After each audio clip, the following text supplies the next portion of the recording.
इसमें 3-4 लोग आपस में काम करते हैं। कैसे? गवर्नमेंट बॉडीज क्या करती हैं?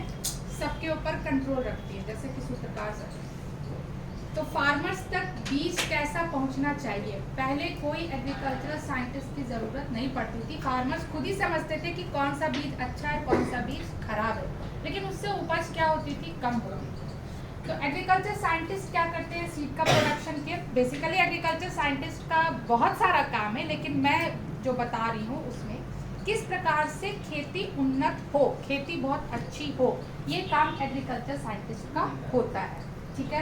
अब उन्नति कैसे हो सकती है? तो तरह तरह के इंसेक्टिसाइड्स के बारे में ढूंढना, तरह तरह के बीज को, उन्नत बीज कैसे निकाला जाए उसके बारे में जानना, एग्रीकल्चरल प्रैक्टिसेस कैसी होनी चाहिए उसके बारे में जानना। अब यहाँ पे दोबारा एक्सटेंशन विभाग काम करता है। कैसे? अब कृषि वैज्ञानिक ने तो अपनी खोज कर ली, लेकिन वो खोज अगर सिर्फ उसी तक रहे तो वो खोज क्या हो जाती है? बेकार हो जाती है। वो कहाँ तक पहुँचना चाहिए? फार्मर्स तक पहुँचना चाहिए। फार्मर्स तक डायरेक्टली मान लीजिए पहुँच गया, हमने फार्मर्स को बता दिया कि फलाना फलाना सीड है, फलाना फलाना ये है, तो वो बेचारे कहाँ से लेंगे?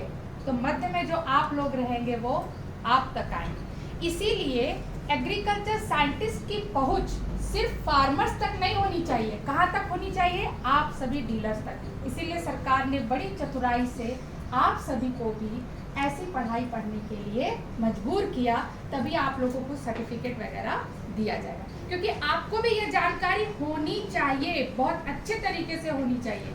अच्छा, बड़ी बड़ी कंपनीज क्या करती हैं? बड़े बड़े साइंटिस्ट को हायर करती है और सारा प्रॉफिट क्या करती है? खुद, क्योंकि उनको हर चीज की जानकारी रहती है उनके पास। अगर आप बड़े बड़े एग्रीकल्चर के इंडस्ट्रीज में कभी विजिट करने का मौका लगे तो पता चलेगा, उनका एक अपना R&D डिपार्टमेंट होता है, रिसर्च एंड डेवलपमेंट डिपार्टमेंट। उन लोग खुद बहुत सारे ऐसे रिसर्च करते हैं, बहुत सारे केमिकल फार्मूलाज उनके पास मौजूद रहता है, जिससे बहुत तरह के इंसेक्टिसाइड, वीडिसाइड, फंगिसाइड, जितने भी तरह के तरह तरह के सीड्स के बारे में।